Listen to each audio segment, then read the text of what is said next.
Norma Jean Mortensen, who will become better known around the world as the glamorous actress and sex symbol Marilyn Monroe, is born on June 1, 1926, in Los Angeles, California. She was later given her mother's name and baptized Norma Jean Baker. Nearly 60 years after her death, Marilyn Monroe still has one of the most recognizable faces in Hollywood, if not the world. The actress and model has been immortalized in artworks, song lyrics, iconic images, and more t-shirts than even the most dedicated collector could count. But the same sexy image that made her popular saw her being dismissed by the serious actors she wanted to impress. She struggled to find lasting love and experienced many other tragedies. She often self-medicated, and she struggled to find supportive people to guide her away from her demons. Monroe was not just her tragedies. They were a part of her life, occasionally burning through her carefully manicured Hollywood persona. By understanding the tragic real-life story of Marilyn Monroe, we might understand her better as a person instead of a face. 1. Marilyn Monroe never knew her father. The woman the world recognizes as Marilyn Monroe was born Norma Jean Mortensen on June 1, 1926, and baptized Norma Jean Baker. Baker and Mortensen were the surnames of her mother Gladys Baker's two ex-husbands. Monroe created part of her stage name using Baker's surname at birth, Monroe. Monroe never knew who her father was. In her unfinished memoir My Story, she wrote that her mother had a picture of a man who looked like actor Clark Gable, but wouldn't tell her daughter his name. Whenever Monroe thought of her father, she pictured Gable, whom she later starred opposite in her last movie, The Misfits. In 1981, the New York Times reported that a recently deceased man called Martin Edward Mortensen had been in possession of a copy of Norma Jean Mortensen's birth certificate, naming him as her father, along with marriage and divorce papers between himself and Baker.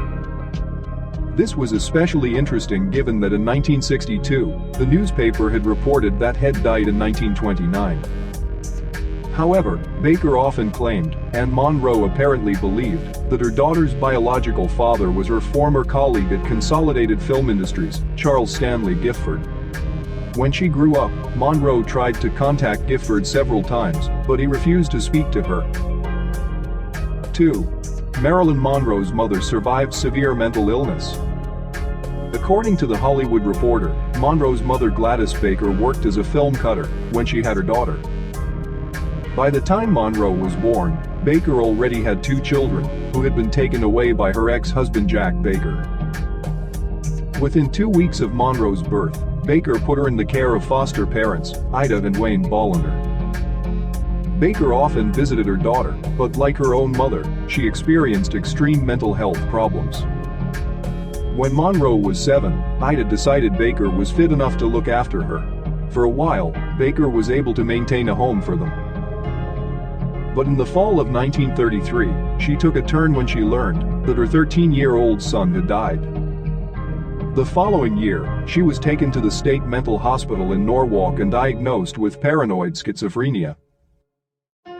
Baker went in and out of various institutions for the rest of her life. She remarried to a man named John Stuart Ely, who died shortly after.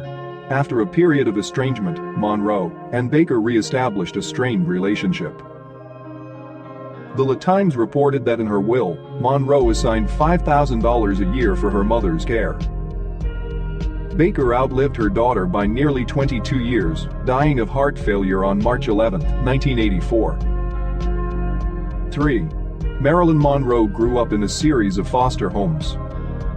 Without a father and her mother's mental health issues rendering her incapable of caring for her, Marilyn Monroe spent her childhood in various foster homes. After Gladys Baker was taken to an institution for the first time, Monroe lived with her mother's former lodgers and then with neighbors who offered to legally adopt her. Baker refused. She next went to live with Baker's best friend Grace McKee, but in 1935, McKee could no longer afford to care for her and took her to the Los Angeles Orphans Home Society. Monroe was miserable and lonely there. 2 years later, McKee, now married, took Monroe back to live with her and new husband Doc Goddard. Soon after, McKee put Monroe in foster care. At the time, being a foster parent was seen more as a money-making scheme than an act of compassion. The New York Times reported that Monroe lived with 12 different families, many of whom were neglectful or abusive. Monroe later said she was sexually assaulted by a lodger in one of the homes and developed a stutter as a result of the trauma. Finally, McKee and her new husband took her back, but again, it wouldn't last. 4. Marilyn Monroe was married to a neighbor at 16. When the Goddards again could no longer afford to look after Marilyn Monroe, she went to live with Grace's aunt, Anna Lower, who provided her with the most loving and stable home she'd ever had. When Monroe was 15, Doc Goddard got a job in West Virginia, and the Goddards couldn't afford to take Monroe with them. With Lower getting older, they decided she could no longer take care of the now teenager. Instead, the Goddards arranged for Monroe to marry their neighbor, 21-year-old James Doherty, when she turned 16. Doherty later told the Times, "I thought she was awful young, but I took her to a dance. We talked and we got on pretty good." They married on June 19, 1942. In late 1943, Doherty joined the Merchant Marine and was deployed overseas in 1944. Monroe, who had dropped out of high school, got a job making $20 a week in a defense plant, according to the New York Times. It was there that a photographer discovered her, igniting Hollywood ambitions that didn't include being married at 18. She and Doherty divorced in September 1946. Doherty and Monroe later characterized their relationship differently. Doherty claimed they were in love, but Monroe wrote, "My relationship with him was basically insecure from the first night I spent alone with him." Doherty remarried twice and died in 2005. 5. Hugh Hefner published photos of Marilyn Monroe without her permission. Marilyn Monroe's first show business job was modeling, which served as a stepping stone into the movies. She signed her first movie contract with Fox in 1946, was dropped in 1947, and signed with Columbia in 1948, but was dropped again later that year. With her acting career unstable, Monroe struggled to pay her bills. In 1949, and still unknown, she agreed to pose naked for photographer Tom Kelly in exchange for $50, which she needed for a car payment. After Monroe's movie career took off the following year, the photos and the merchandise they were printed on became famous. In 1953, aspiring publisher Hugh Hefner bought the rights to one of the photos and made it the first centerfold in his new magazine, Playboy. According to the Washington Post, Monroe later said, "I never even received a thank you from all those who made millions off a nude Marilyn photograph." She admitted that despite Fox executives' nerves, her decision to be honest about taking the photos because she needed money ultimately boosted her career. Hefner's obsession with Monroe continued after her death and his. Although he never met her, in 1992 he purchased the crypt next to hers for $75,000. 6. Marilyn Monroe's marriage to Joe DiMaggio lasted less than a year amid abuse claims. In 1952, retired baseball superstar Joe DiMaggio asked a friend to set him up with Marilyn Monroe. Being the most famous athlete in the country, DiMaggio got his dinner. Monroe had low expectations, but she was pleasantly surprised to find that DiMaggio was reserved and respectful. After a long-distance romance, on January 14, 1954, Monroe and DiMaggio married at San Francisco City Hall. Monroe later said they were drawn together by a need for stability, but in her mind, that didn't mean she was going to stop working just as she'd become a star. DiMaggio, however, wanted a housewife and disliked his wife's sex symbol status. These contrasting desires and DiMaggio's possessiveness created tension. Elia Kazan, with whom Monroe had an affair, wrote that she told him DiMaggio struck her often and beat her up several times. In September 1954, after DiMaggio watched Monroe shoot the famous subway great scene for the 7-year itch, the couple had a fight that turned violent, according to The Guardian. Monroe filed for divorce, citing mental cruelty. DiMaggio begged for forgiveness, but she refused. The couple reconnected as friends Christmas of 1961. DiMaggio tried to help with her addictions and mental health issues, and blamed himself for her death. After arranging Monroe's funeral, he had roses delivered to her crypt 3 times a week for the next 20 years. 7. Marilyn Monroe was stereotyped as a dumb blonde. The widely accepted version of Marilyn Monroe's rags to riches story is that she took a few pretty photos and immediately became a movie star. But Monroe worked hard to go from parachute factory to Hollywood icon. As a model, Monroe studied her photos and asked photographers for feedback. For 5 years, she took every job she was offered without complaint, starting as an extra and climbing to bit parts. At Fox, she deliberately befriended studio reporters, who were happy to give her a publicity boost. She also made an effort to improve her limited formal education, reading challenging classic literature in her car and on set. Monroe resented being typecast as the dumb blonde or seductress and wanted to prove that she could bring more to a movie than sex appeal. She took many acting classes, first at the Actors Lab in Law and later, as Vanity Fair reports, with famous acting coach Lee Strasberg at the Actors Studio in New York, where classmates praised her performances. In 1954, Monroe protested against the demeaning roles Fox kept sending her and its refusal to increase her salary, even though she was the studio's biggest star. After walking out on her contract, Monroe became the second woman ever to found her own production studio, named after herself. The rebellion worked, Fox raised her salary and gave her creative control. 8. Marilyn Monroe experienced intense stage fright. Despite her hard work and determination to make it in Hollywood, Marilyn Monroe suffered from terrible stage fright. Don Murray, who starred opposite her in 1956's Bus Stop, told Closer Weekly that Monroe got so nervous before every scene that she'd break out in a rash. She struggled to learn lines and forgot technical requirements like hitting her mark, walking out of the light, or out of focus. These problems meant that editors often had to patchwork together many takes to form a usable scene. She was frequently also late to set. I think it was a lack of confidence. For somebody who the camera loved, she was still terrified, Murray told the Times. Other collaborators had the same problem. Jack Lemmon, who co-starred alongside Monroe in 1959's Some Like It Hot, recalled that it took her over 28 takes to finish one simple scene. But he also told an interviewer in 1998 that he never held this against her, and he knew that she could do scenes in one take because he'd seen her do it. It was not that she was not capable. She would cut because she didn't feel right. An alarm clock went off in her brain and just said, no, and she would stop, he said. 9. Marilyn Monroe's marriage to Arthur Miller proved disappointing for both. Marilyn Monroe told reporters that she met her third husband, Pulitzer Prize-winning playwright Arthur Miller, on a movie set in 1951. Although both felt an attraction, they didn't act on it until 1955. Monroe had divorced DiMaggio, but Miller was still married.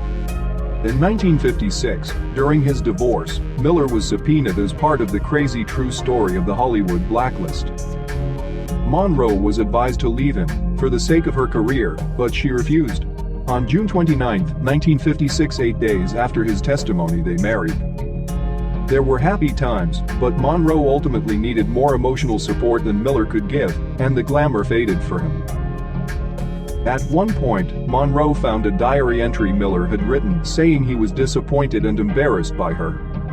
Miller made his feelings on their relationship public in the screenplay of 1961's The Misfits, which he wrote to give Monroe the chance to show her dramatic skills, while also clearly basing her sweet but neurotic character, Rosalind, on her personality.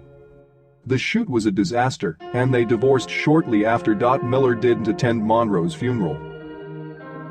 In an unpublished essay started that day and reported in The Independent in 2018, he wrote that he didn't want to be around the false people he knew would be there. He told 60 Minutes in 1987, "She was a super sensitive instrument, and that's exciting to be around until it starts to self-destruct." 10. Marilyn Monroe was never able to have the child she'd wanted. Despite her own dysfunctional upbringing, Marilyn Monroe longed to have a child once she married Miller in 1956. Unfortunately, she was never able to carry a pregnancy to term. During their marriage, she had 2 miscarriages and an ectopic pregnancy between September 1956 and December 1958. Monroe worried that her alcohol and drug abuse could have caused the problems she experienced with pregnancy.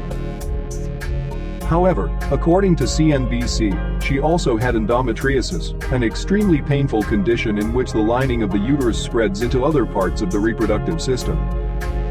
The BBC reports that some studies have found that endometriosis increases the risk of miscarriage. That's not to say Monroe had always been willing to put having a family before work. It's rumored that Monroe chose to have several abortions throughout her life. This would have been illegal, and therefore unregulated and potentially unsafe, but it wasn't unusual. Hollywood studios had strict clauses about pregnancy and children for their female stars. As Vanity Fair reports, famous actresses including Jean Harlow, Bette Davis, Joan Crawford, and Ava Gardner chose to have abortions rather than lose their careers and income. 11. Marilyn Monroe had several high-profile affairs. It would be physically impossible for Marilyn Monroe to have slept with everyone Woes claimed an affair with her. However, she did have several famous and doomed affairs. Arthur Miller was married when he and Monroe started seeing each other in 1955. While married to Miller, Monroe had a highly publicized affair with her co-star of the presciently titled Let's Make Love, Yves Montand. Miller knew and apparently didn't care, and Montand's wife, actress Simone Signoret, with whom Monroe had become friends, didn't seem surprised. Monroe reportedly also had an affair with some like it hot co-star Tony Curtis, according to Curtis. However, Vanity Fair reports that she probably didn't spend a week with the prince and the showgirl crew member Colin Clark, as the film and his book My Week with Marilyn claims. Monroe's most famous affair may be one of the false facts about JFK you always thought were true. It's believed that she and President John F. Kennedy did have an intimate encounter, but only once, in March 1962, according to Time. Monroe may also have had an affair with Kennedy's brother and Attorney General, Robert Bobby Kennedy. At some point, the brother's younger sister, Jean Kennedy Smith, wrote to Monroe, "Understand that you and Bobby are the new item." Bobby had married Jean's former college roommate, Ethel Skakel, in 1950, who apparently knew about his many affairs. 12. Marilyn Monroe struggled with addiction and mental health issues. It's thought Marilyn Monroe was initially prescribed strong painkillers for her endometriosis and barbiturates and other sedatives for her insomnia. According to PBS, when she died, her bedside table was covered in bottles of medicines. She also drank heavily, especially champagne. Some of the medication was for depression. Many have also tried to diagnose Monroe with a personality disorder, but if she was ever diagnosed with one to her face, she never made it public. It seems fair to say that Monroe's mental health had consistently been up and down, and she had attempted suicide at least once in her life. About a month after filing for divorce from Miller on January 21, 1961, Monroe signed herself into the Payne Whitney Psychiatric Ward in New York, suffering from insomnia and needing to rest. But according to Vanity Fair, she was locked in a padded room and prevented from leaving. Joe DiMaggio, with whom she had recently reunited, eventually managed to force his way into the hospital and get her out. 13. We still don't know the circumstances behind Marilyn Monroe's death. Marilyn Monroe was found dead by her housekeeper Eunice Murray early in the morning of August 5, 1962. The coroner's report concluded that she had died of an overdose of barbiturates in a probable suicide. However, many have refused to accept this as the truth about Monroe's death. As The Independent reports, there have been rumors that Monroe was murdered by the Kennedys, the Mafia, the Cuban government, the FBI, Murray, and psychiatrist Dr. Ralph Greenson. Witness testimonies contradict each other. Some say Monroe was in good spirits leading up to her death. She had been working hard to revamp her image after being fired from a movie and rehired to it. But other people, including Greenson, who some saw as controlling, said that she was agitated that day. At one point, Murray, whom Monroe had fired days earlier, claimed that Bobby Kennedy had visited Monroe the day she died, which the FBI investigated and dismissed. Monroe was barely 36 when she died. The true tragedy of her life is that she was a complicated, fragile, determined person who found fame, but never true love and stability.